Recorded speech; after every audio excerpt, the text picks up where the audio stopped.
Ladies and gentlemen, welcome to another episode of Base Builder Monday. My name is Ben. I work on the marketing team for Blinflux Studios, who are currently developing the ground of the Aces. Every week I have the great honor of showing you the latest developments in the game, and this week I want to show you runway updates and mission updates.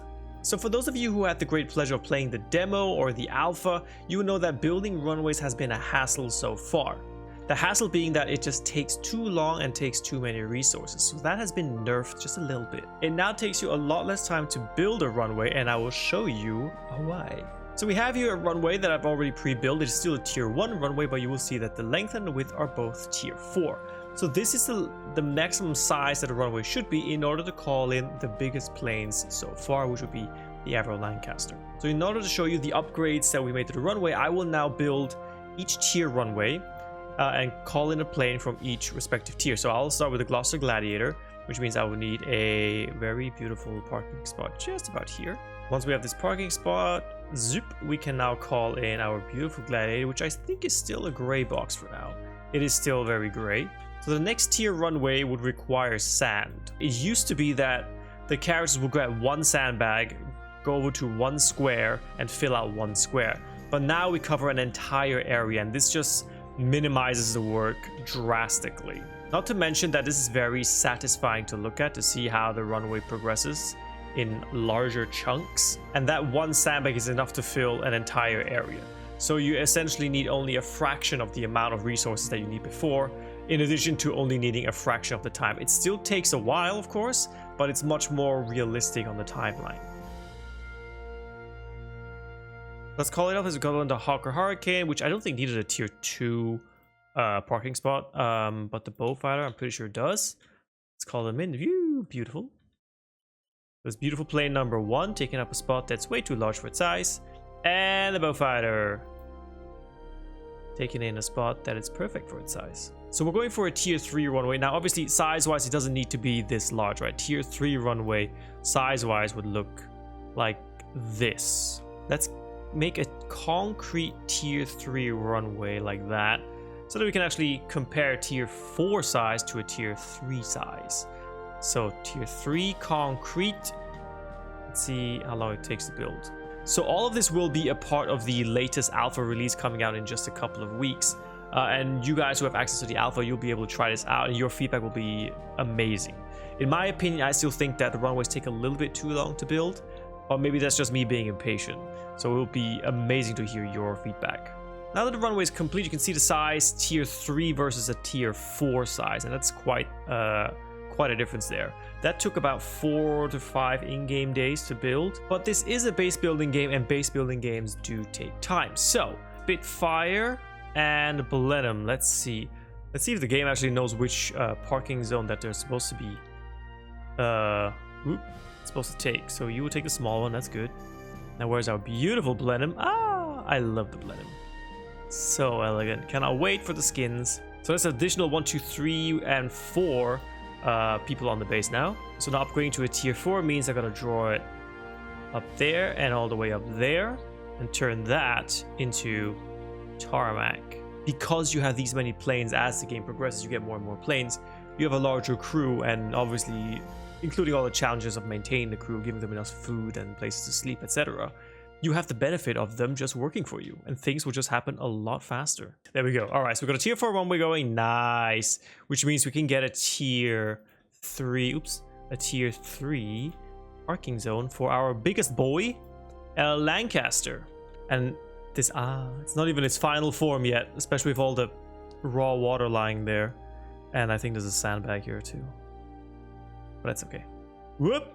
You overshot that, my guy. So much for the short overview on the runway and how it's built now. It's a lot faster than before. I still think it needs a little bit of tweaking. Either the runways need to be a little bit smaller, or maybe they cover a larger area when they build. I don't know.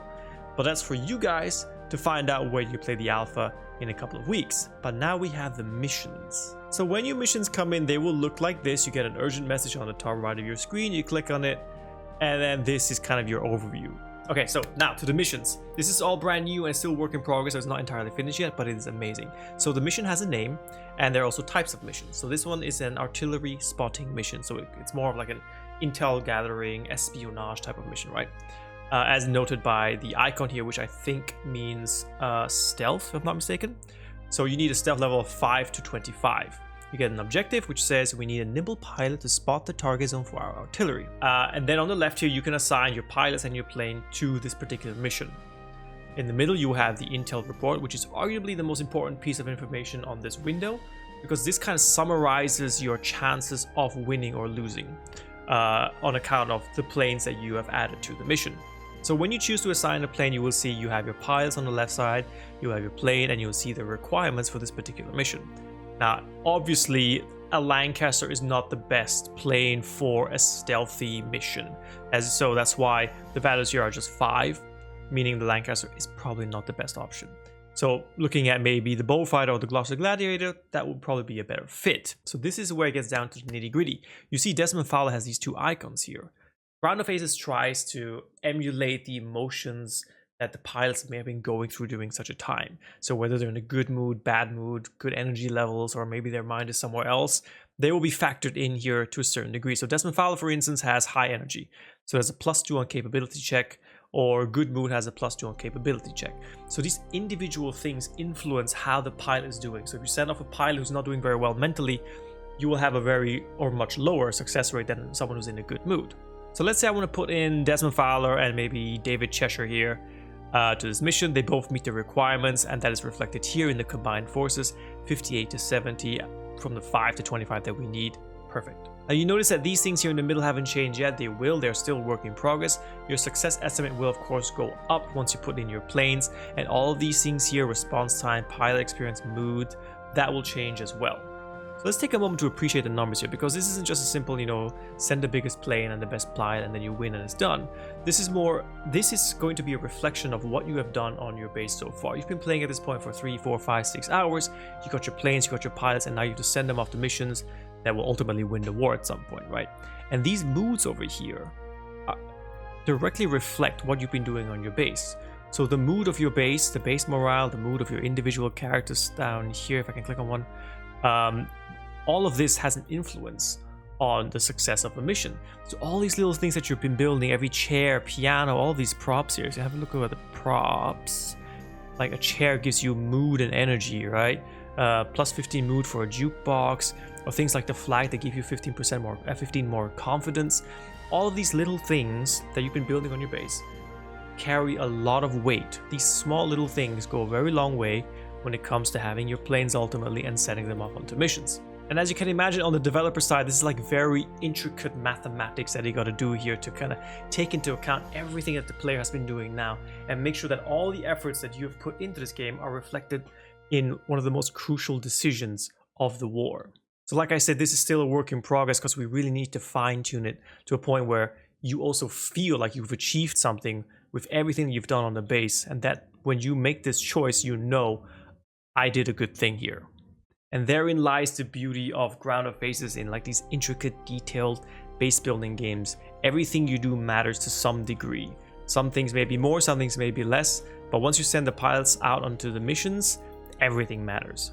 I hope I was able to give you some insight into the runways, of course, but also into the whole mission system. And once everything is all calculated, the math is all done, and we have a more stable build to show, I will show you how the missions work in better detail. Until then, please enjoy this zoom in of the Hurricane, and I will see you next week. If there's anything specific you would like me to show you, any questions whatsoever, let me know. If not, I will see you next week on Base Builder Monday. Take care and bye bye.